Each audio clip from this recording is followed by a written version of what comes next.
Here we are again, besties. I cannot thank you enough for the support on my last video talking about the brutal 5 months that I feel like I've survived. Okay, I'm survived but singed because, oh my goodness, I can't even begin to describe how difficult the last 5 months have been, and your support of me having an honest conversation about it has meant the world to me. Like I said in the last video, it's not over. We're still in it, but I'm glad that we're here doing it together because this is the kind of thing that I needed to see in various seasons of survival in my life. And when I say survival, I'm not just being dramatic. My therapist this week told me that what I went through in the last 5 months was traumatizing, and those were not my words. Those were her words to me. And I said, I know. She literally said that, and I was like, I know. I was there. I was there the whole time. And she wasn't like trying to say, like, get with it, figure yourself out. Or she wasn't trying to say, like, be more self aware. She was just trying to, like, validate. She was validating my experience, which is so nice to have a supportive person in my life that has been with me for so long to look at me and say, I see you. And this has been it. And I'm like, yeah, I know. So now that I've gone through this excruciatingly difficult time, I still feel singed, and I want to talk a little bit about what that feels like because the process of being in journey, I feel like it's romanticized so much. Like, we have this idea that when you're going through something, you go through it, there's a start, middle, end, and we're kind of pressing play on a VHS, and then we get to the end. But we forget that there's another step, and it's the be kind and rewind. And that's where I'm at right now in this journey with my mental health and my even physical body. And that leads me to this last week. I had I don't know how to describe it.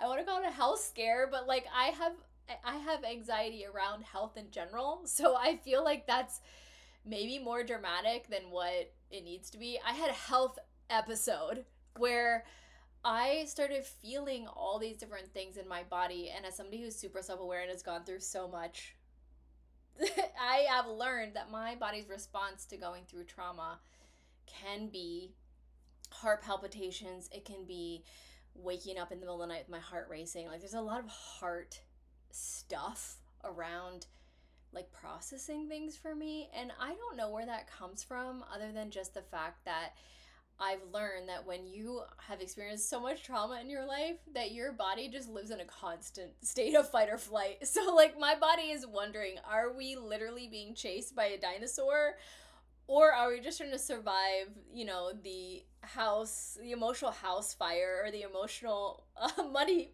footprints in our house? You guys love that analogy, and I have been thinking about that analogy so much. I described boundaries like when you have somebody who is coming into your house that's uninvited and they have muddy boots, and not only do they come into your house, they're getting in your bed with muddy boots. And so boundary is removing that person from your home and putting them back outside and then putting up a fence. And I feel like that visual just screams what we all need to see in our life, because when you picture it like that, then you can start to recognize, oh my gosh, my sheets are completely muddy because I didn't have boundaries, and there are footprints on my floor because I didn't have boundaries. And there's a personal responsibility that happens when you start to acknowledge the fact that the reason why some of the chaos is in our life is because we didn't say no. I'm gonna pause right there and let you feel that. Our part is that we let it happen. I know it doesn't feel good when we say that, does it? I don't like it. I don't like it either. Our part is we allowed somebody to come into our house, our space, our emotional world that was beautiful and wonderful. This space, this garden, this beautiful house that's amazing, our emotional safe space. And we allowed somebody to come in that was irresponsible with it, and we didn't tell them no. I saw a movie a couple weeks ago that at the end, when there was this villain that was harming individuals, at the end, he's having a conversation with the individuals who's harming, okay? So we have the villain is standing there and the victim is sitting down, and the victim says to the villain, "Why did you do this to us?" And the villain says, "Because you let me." I was not ready to be smacked in the face with that mirror of my own lack of boundaries in my life. And turns out when you haven't had boundaries with people and your body has had to process, this doesn't feel safe for me, I am not safe, it can show up in your physical body. So like if you're not clearing out the emotional world, it can show up in your physical body. And that's what happened to me. I think this is what happened to me this week. I'm on the path right now to figure out if that's really what's going on. This is my guess, but I'm working with my doctor and some specialists to figure out what is really going on, because I was starting to feel all these heart palpitations and just weird heart stuff, chest pain, dizziness, these moments where I felt like it was almost like I was about to pass out, but not really. And I don't know what it is. And I ended up in urgent care because I was like, I'm not going to ignore this. Like, what is going on? Even if it is stress, I'd rather just know. Like, I'm that girly that's like, please just tell me. Like, I will show up to the ER. Just tell me. Just tell me what it is, because I have health anxiety, so I'm not going to be able to sleep. So I ended up in urgent care to try and figure out what is going on. And they put me on an EKG. And of course, everything comes back fine. Like, everything's fine. But I still feel like not 100%.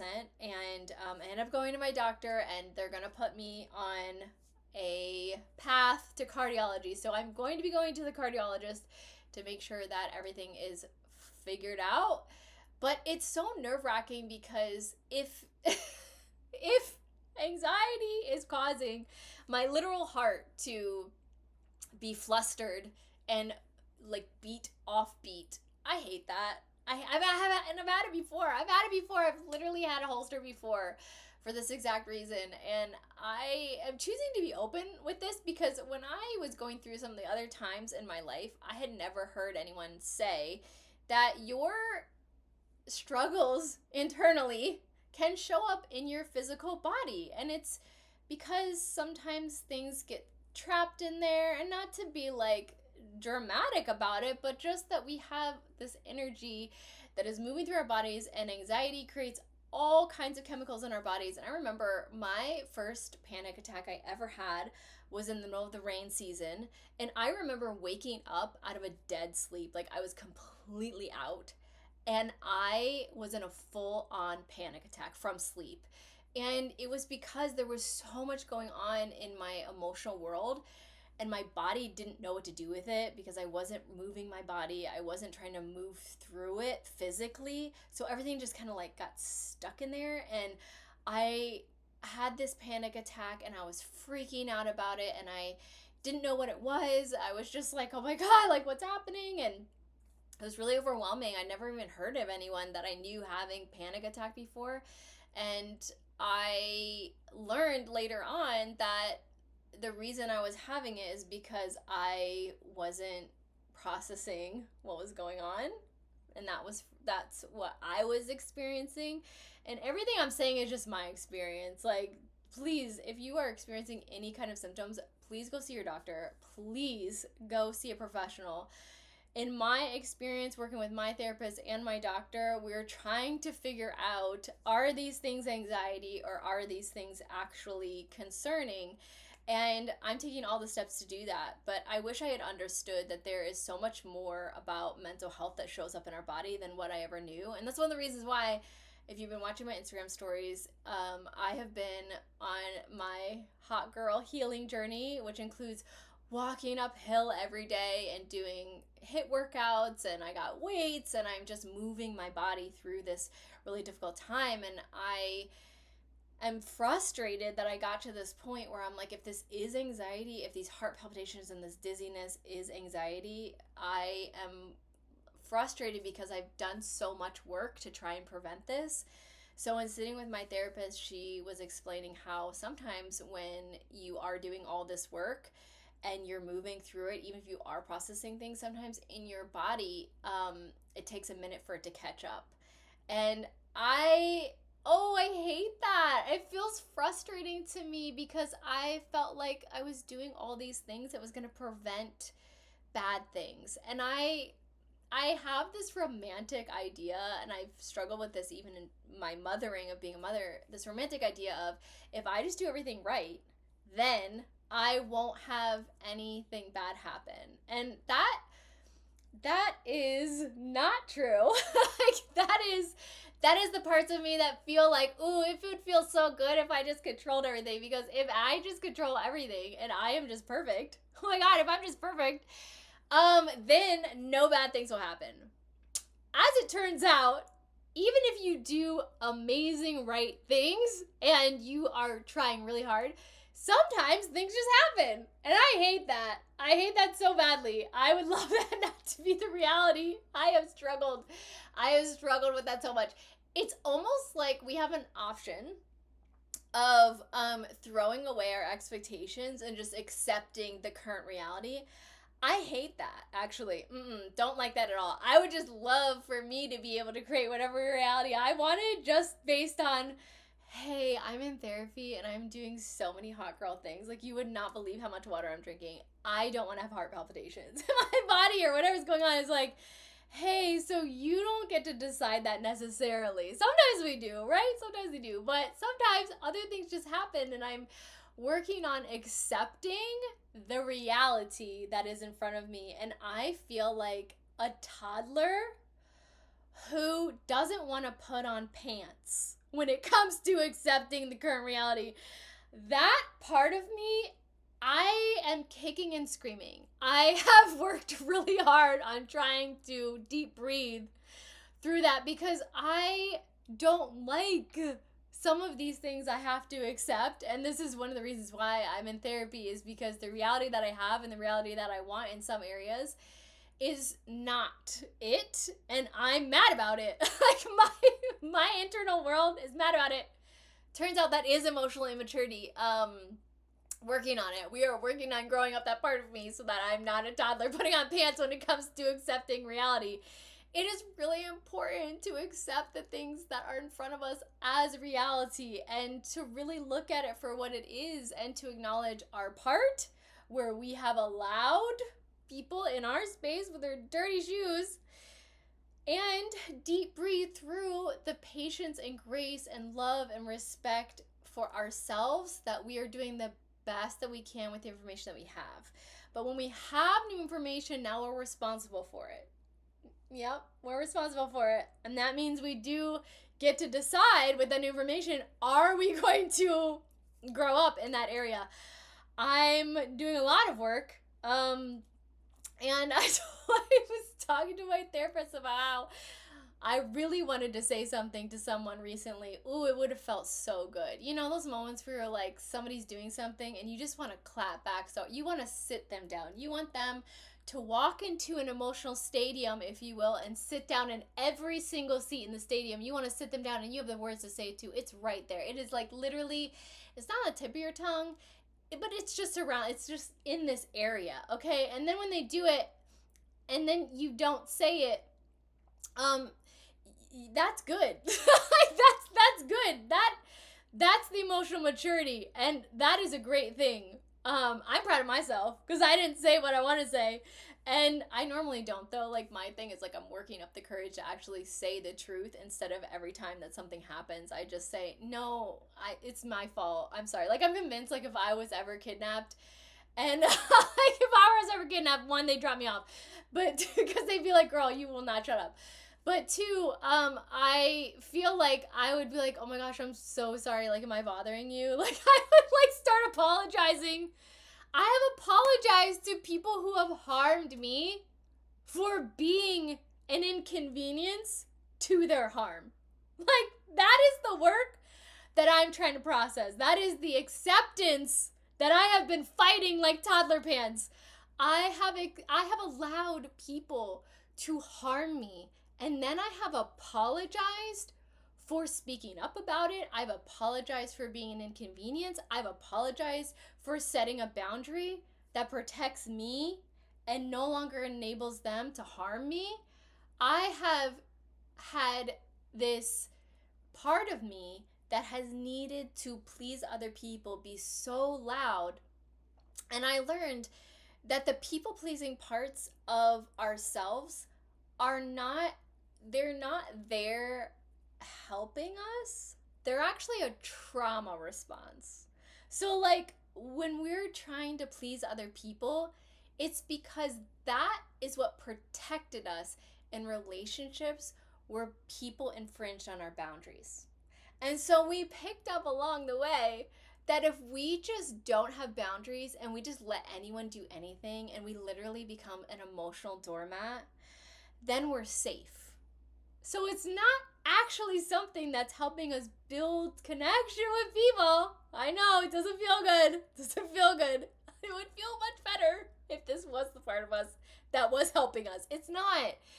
It helped a past version of us. It helped a past version of us that didn't know how to use our voice, that didn't know how to articulate our needs and feelings, that did not know where we were toddlers kicking pants. It helped us in a way at a time. And now it's not helping us. Now the people pleaser is allowing the dirty feet people to come into our house and get in our bed and go, but are you comfortable? Like, can I get you anything while you're muddying up my emotional sheets and my emotional house that I've spent so long protecting and building and making my safe space? Can I get you anything while you're here majorly harming me? We are going to accept that that's where we were, and we are going to move forward in a new way. Okay? Like, we're going to move forward in a new way. So these parts of us that have protected us at different times, they have to be told that they're no longer on duty. Like, it's time for them to retire. You know, like they've done their work, and we can prevent future harm for ourselves by firing them. I know that doesn't feel good. We don't want to fire anyone because we feel bad, but no, they need to be fired. They've done their job, and that's okay. It's time for them to retire. Maybe we'll just use that word, retire. Does that feel better? We're not firing them. We're sending them on vacation. We're allowing them to go on vacation and do something else with their time, then prevent us from living our best life. So as we're moving forward and acknowledging the brutal times that we've been through, acknowledging where we are in the map, recognizing and accepting our current reality, we then have to accept the parts of us that have enabled some of this harm to happen. And that does not mean that the people in our lives that have harmed us, that they're resolved from responsibility at all. It means it's an opportunity to check in, to say, what do I need to do moving forward so that I'm safe and I don't allow any longer someone to disrespect me, to create traumatic experiences in my life, and acknowledging the triggers and what we do in the triggers. And this is the singed part of where I'm at right now after these 5 months, is standing in front of the mirror and acknowledging, how did this trigger me? What are my triggers? And where do I need to grow so that next time something happens, I don't revert to another version of me that isn't doing us good? Because there are parts of us that had to come forward at different times because it kept us safe. And sometimes that part that comes forward is the freeze part of us. So the trauma responses are fight, which is very clear when someone's in fight. They're very dysregulated and they start speaking or doing actions that are, I feel like it's clear for me to see when people are in fight. Flight, which is running, hiding, like getting out of there. Freeze, which is literally stuck. Like something is happening and you cannot make any decision. Like you literally are just like stuck. And then fawning, which I have not heard a lot of people talk about. Fawning is where you come into the space and you start trying to emotionally regulate other people so that you're okay. When I tell you, I am the queen of fawn. Like, I am the queen of fawn. Call me Bambi. Like, I I can read a room so fast, and this is trauma. Okay, this is trauma. This is from being in environments that were so incredibly toxic and filled with unregulated people that in order for me to survive, I had to read the room.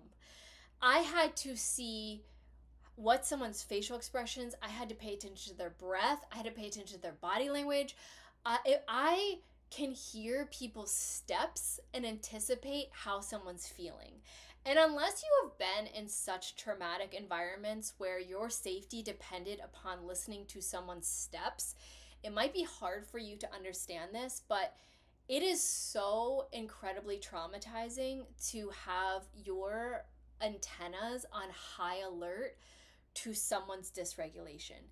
It messes with your internal world and external world and causes such a chaos trying to build relationships, because suddenly a text message that might have a period on it or like an emoji that's slightly off, it now becomes a red alert internally. Like, it is exhausting to have this. It's not like a feature, okay? It's not like you're like picking out a body vehicle. You're like, oh my God, can I have one that is on high alert and is so incredibly in tune to everyone's breathing patterns? No, like, you don't want this. Trust me, if you do not have this, you don't want this.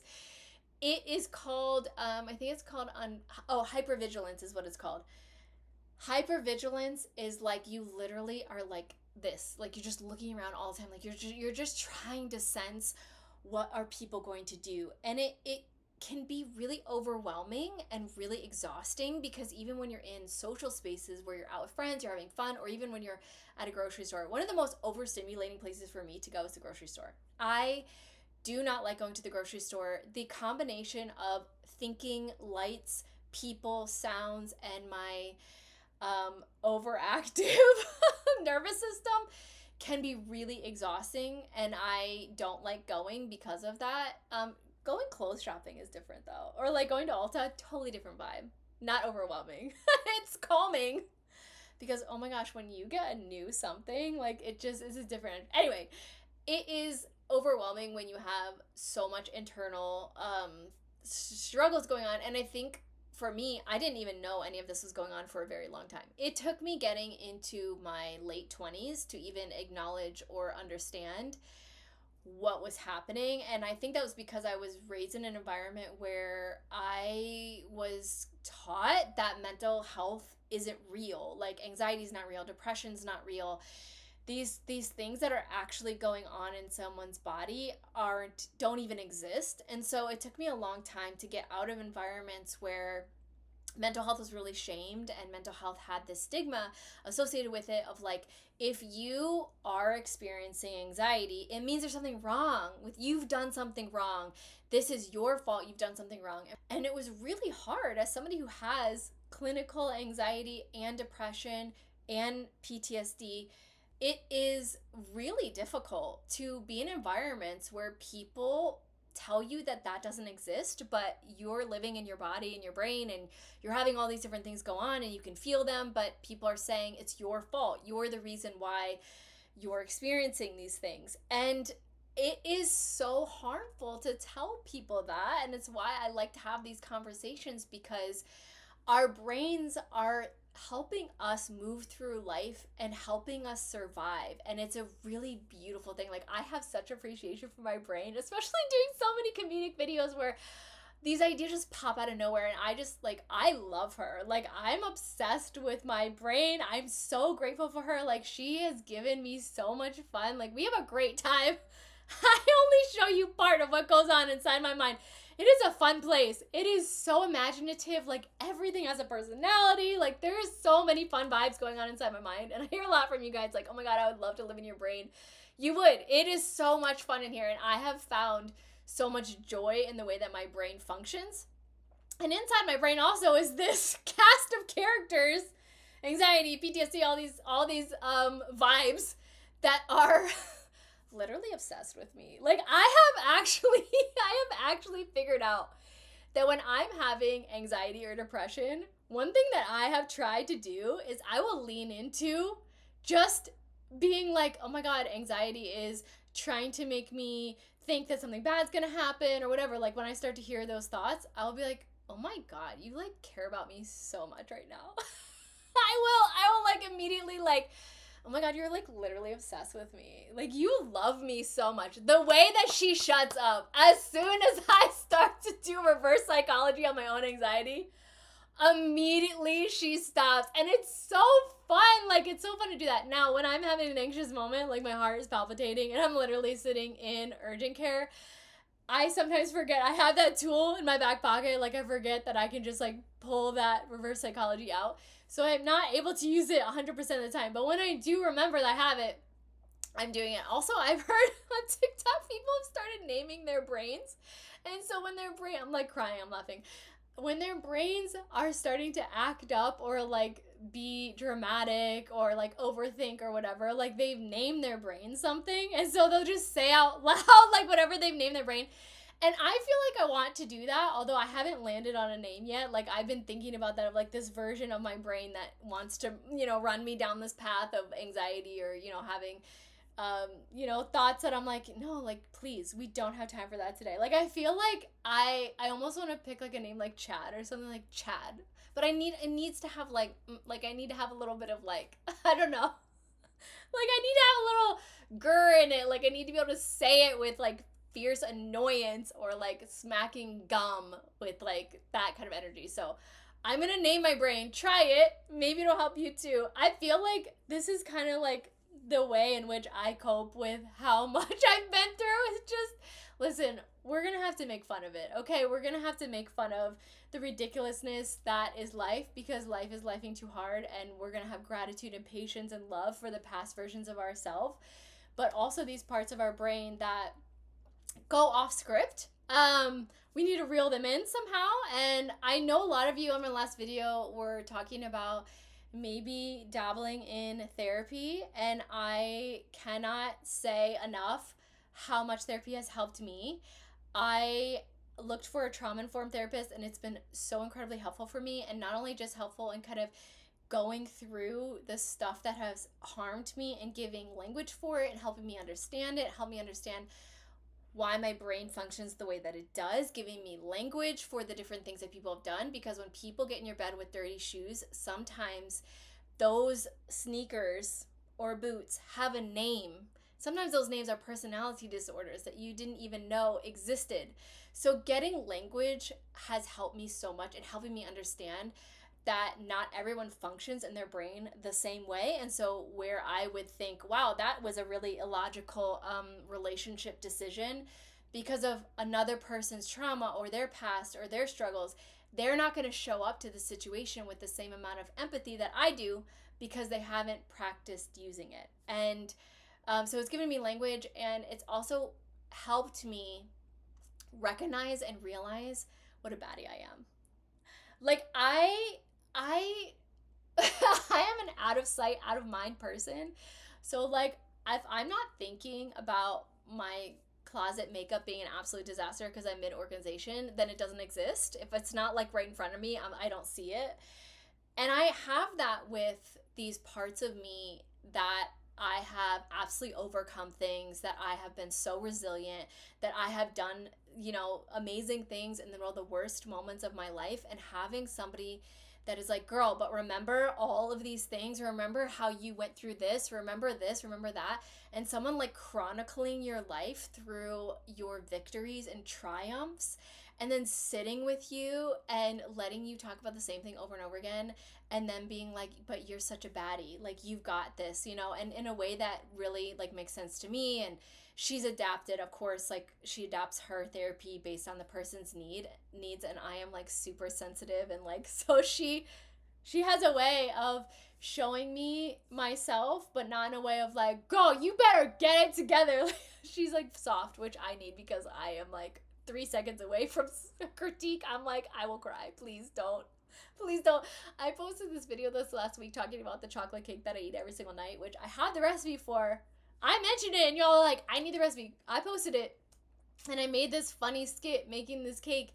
And apparently there's a fitness influencer that is incredible. His fans love him, and his name is Liam. And he tries people's recipes, particularly ones that don't have cottage cheese in it.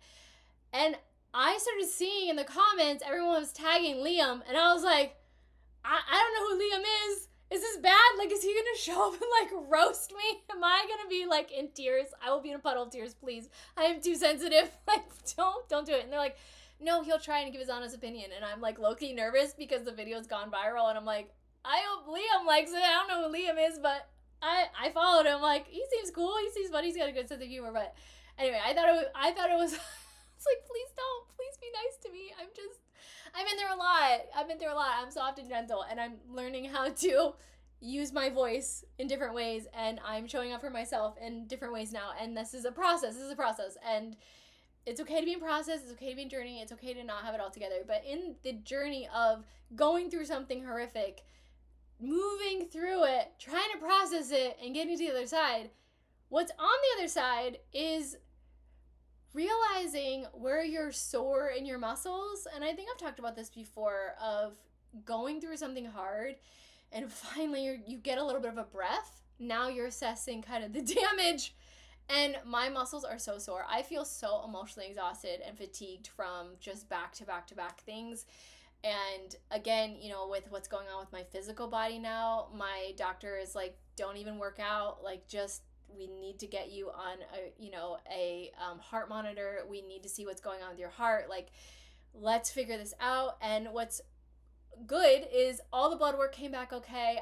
Everyone's like, oh my God, you're in perimenopause. And I'm like, no, I'm not. My blood work is good. My blood work is perfect. Everything's good. And you guys are so sweet for being concerned and like being like, I hope you're okay. But I am going to make fun of it the whole time. I took so many videos at the urgent care and at the doctor. I'll probably show like the heart rate monitor once I get it. Cardiology's still got to call me, but I feel like it's better to take steps towards like, you know, figuring this stuff out than having it go on and ignore it. And I know all of you are going to be like, oh my gosh, yes, of course, if you're having heart palpitations or even any chest pain or even any dizziness, like, go get it checked out. And I would like to say that is how I feel about mental health. Exactly that. When I hear or see somebody who is struggling and they're like, oh my gosh, I'm feeling this, I'm feeling that, I'm feeling this, my next words to them, I want to like hug them and be like, what do you need? Like, what is the support that you need right now? In the same way that you would take those actions for your physical body and get into urgent care, do you need urgent care for your mental health? And that does not always mean a therapist. Let me say that again. Getting mental health support does not always mean a therapist. There is not a one-size-fits-all to what is going on with mental health. Sometimes what you need is to cry it out. Sometimes what you need is a new hobby, an escape. Support in talking to someone, oh my gosh, so important. I will always recommend that. But I've heard from therapists as well, as I've been reaching out for different people in my life that I love, when they need support, it's like, what do we do? And sometimes the answer is maybe what they need to do is go have some fun. Like, that sounds great, doesn't it? Maybe what you need is to take that breath, get out of the house, center yourself, and figure out what to do next. I always say, like, decisions shouldn't be made in the height of emotions, because you're going to make a decision that is more in line with the dysregulation than what you actually think and feel. And the work that I'm doing in therapy is, instead of making decisions from the place where I start to fawn and try and make everybody else in the room calm, I'm realizing that's not actually my job. I am not actually the manager of other people's regulation. That is not my job. And if they're dysregulated, I'm still safe. I can let them, like Mel Robbins says, I can let them be dysregulated. And I can do whatever I need to do. I can give a boundary with my words. I can give a boundary with giving words and then leaving. I even worked with myself with going to the dentist, which y'all know. The dentist have been, I have PTSD from the dentist. My new dentist, though, oh my God, she is such a gem. I love her so much. Like, I low-key want to be her friend. Would it be so weird if I was like, hey, can we be friends? Can we be friends? Because, like, she's so great. She's so sweet. And she just had a baby, and I'm just like, oh my God. Like, she showed me pictures of, like, I haven't held a baby in so long. She's like, you should come over. And I'm like, was that a real thing? I don't know. Anyway, but I was sitting there one day with the other dentist that I didn't like and getting my teeth cleaned, and I told myself, if I ever want to leave, I can stop the cleaning. And every about 1 minute, I was like, if I want to leave, I can leave. Do I want to do one more minute? Or, like, I have learned to work with my brain so much on just being okay. Like, it's taken a lot of work. It's taken so much work. Not only to get here and hang out with all of you guys, which I am so just, like, blown away. I got to 10,000 subscribers on my YouTube this past week, and I'm just like, I have worked so hard to create here in a space that makes sense for this platform, which YouTube has been intimidating for me because it is long form and I'm used to doing short, like, clips and, you know, funny things. So I'm like, does anyone want to hear me talk for like an hour? But apparently you do. So yay, that's cool. But it has been such a journey to get here, and I think part of the aftermath, after you've been through something hard, is allowing yourself to hype your past self up. And I think that this should be done often. I'm out of sight, out of mind. So if I don't see these things in front of me of like what I've been doing and what I've accomplished, I forget that they exist. So I was putting together a makeup tutorial the other day for you guys that is going to be posted later on. And I was looking at past clips and going through my photos. And I'm just like, oh my gosh, like I have done so much. I've made so many different videos and I have had so much fun and so many amazing things, and I feel like I forget because what's easier is to look at the other people around me and acknowledge their success than look at where I've been and acknowledge mine. And I always like to say that my biggest competition is myself and not anyone else, because it keeps me focused on the road ahead. And even if I only improve 1% every day for this next year, I will be 365% better than I am today. And so it's 1% every day, and it's acknowledging and appreciating the past versions of myself. And the hard parts about that in my story is that because there has been so much trauma, and my therapist broke it up into 3 major traumatic events that she calls fires. I like to call those ego deaths. Okay, I just heard about this past week. I didn't even know those existed. I did not know that an ego death existed. It is where you literally go through something so excruciating emotionally that you feel like you're dying. I just went through an ego death. Another one. My second one in the last 4 years or something like that. So hard. Oh my God, so hard. But looking back at my past versions of myself and acknowledging what she did for us now, part of my healing is going way back to little versions of me and acknowledging how she got through what she was going through. And it's like so hard to feel those feelings because all I want to do is hug her, but there's versions of me that are still hiding. And so I'm working through, how do I make sure that all versions of me know that I've got them and I'm going to protect them, and that even if the environment is not regulated, I've got all of us, and I will not let people do what they did to me ever again. And those are those boundaries that are coming in, and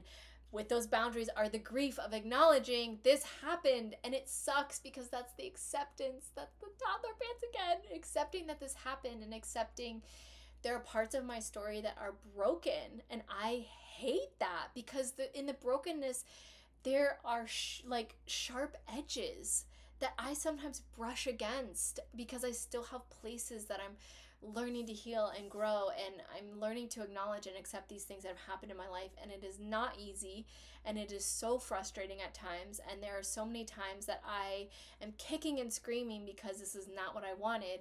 But I also want to acknowledge that that path got me here, and I'm so grateful. And I'm so grateful that even just being vulnerable and sharing my story and opening up more about my mental health struggles and how I see it, and personifying it, giving it language, giving it analogies that help us move through it, or that we can try on and morph them into other analogies.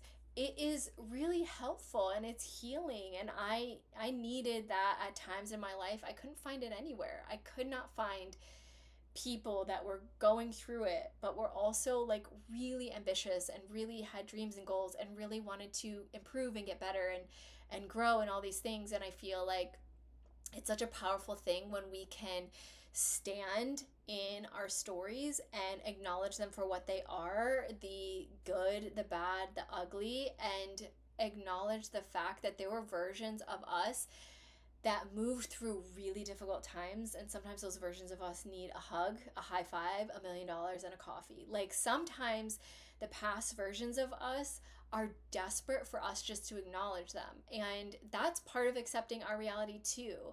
Acceptance isn't just, oh my God, I went through these hard things. It's, oh my God, look at how I showed up in spite of what was going on. Like, acknowledge the greatness even though the suffering was happening. And I've struggled with this. I've struggled with the fact that grief and joy in my life live in the same room in my house, and they hate each other. Like, grief and joy are like the siblings in a get along shirt. They hate each other. They have like a line drawn down the middle of their bedroom, and they do not get along. And every time they come out of their rooms, they're holding hands. They're holding hands, and they hate it. They hate each other's scents, their signature scents. They hate each other's attitudes. They hate each other's face. Like, I'm trying to help them get along in this internal world because they're both really important and really valuable. And I think what's happened in my life is that so many people have shamed the grief parts of me because those aren't the fun parts. That's not like the entertainer. That's not like, oh my gosh, you're the life of the party because you're making jokes and you're funny or whatever. Which, by the way, I'm not in a lot of spaces outside of here where people are like, oh my God, you're so funny. It is very rare. I'm like, it's perplexing to me. My husband thinks I'm hilarious. I make him laugh till he cries daily. But there's a lot of spaces where there are people that just don't get my sense of humor at all. And I've told you guys that, and you guys are like, what are you doing? Like, what's going on? I'm like, don't worry, I'm trying to find a space where I make sense. It's just that I don't make sense to a lot of people. I don't, especially with my trauma, and I feel like a monster in the room. I've talked to you guys about this before. I feel like a monster in the room with these gigantic muscles. I walk in with these muscles I've built from going through hell and back so many times. I feel like I have these huge, like, muscles that make no sense to anyone else, and it's because I've been through so much that I have a lot of capacity to give to other people. But a lot of times I walk in spaces where people have not been through as many ego deaths or as much trauma, and so when they're talking about things that are really big deals to them, and not to minimize anyone else's suffering at all, but I just feel so odd because I'm like, what you're saying is your worst day or your worst moment was literally like a good day for me like last week. Like it makes me feel very odd. But I, again, in accepting my reality, I have to accept the fact that my path is different from other people's paths because I have been through what I've been through. It's because I've been through what I've been through, it has allowed me the strength and courage to show up in spaces like this in a way that other people might not be able to. And so I'm going to use that strength and courage that I have to help as many people as I can. And sometimes helping people means making them laugh till they pee their pants. Okay, let's be honest. Sometimes helping people means we just need to laugh. I cannot tell you how much laughter has healed me in my worst seasons. And so I'm just so grateful that I can be that for you guys, and that you guys can put on a podcast or YouTube video like this and fold your laundry and feel less alone. That is my thing. Like, I was thinking about what was my intention today in showing up. And my heartbeat and soul is that I don't want anyone to feel alone. That is why I'm doing what I'm doing. That is why I'm writing the comedic memoir that I am. It is why I'm willing to show up vulnerably when I'm still in process. Like, I have not arrived. These things I'm talking to you about, like, I'm going to be talking with my therapist about them next week. Like, I'm still processing the pain of these different seasons. I'm not there. And I feel like showing the pieces of the story is just as relevant as the version of me that's going to be on the other side and be like, remember when I was in the middle of the wilt season? Remember when I was like trying to help my inner child not go run and hide when there's something going on that's scary? Like, yeah, now she shows up with a blow pop, pigtails, and an attitude. Like, I'm excited for those versions of me to come forward. And even though they're not here yet, it's okay. It is okay. We do not have to wait until we've got everything perfect before we can even begin. I have been doing YouTubes and podcasting now forever. Like, it's probably been 8 years. I didn't have a setup like this. Go back and look. Go on my YouTube and look at where I was sitting. Okay, I'm like sitting in my living room. I didn't have anything. Like, I just started. And I feel like in our emotional journeys, we can just start. We can start. We can be messy. We can be in journey. We can say, these are the parts of me that are not perfect yet. And as a recovering people pleaser, I can say I'm working through the trauma that the people pleaser had to come forward to help me survive. And now that that's not there anymore, she can retire. Like, bestie, go to an all-inclusive inside my brain and sit and sip a cocktail and make up a story for us. Like, you know what I'm saying? Like, retire those versions of us that we don't need to have anymore. Like, it is time. It is time. So I hope that if you're in the middle of your path, that you, one, be really in tune with your body and take steps that you need to make sure that you're taking care of your body, especially sleep, especially if you're feeling anything odd, like the heart palpitations. Like, please go see your doctor. I was in urgent care and I'm like, I don't care if I'm being dramatic. I'm gonna be here. I was trying to make jokes with the tech that was hooking me up to the EKG. His energy wasn't quite, he was sweet. He was so nice. Like, he was so nice.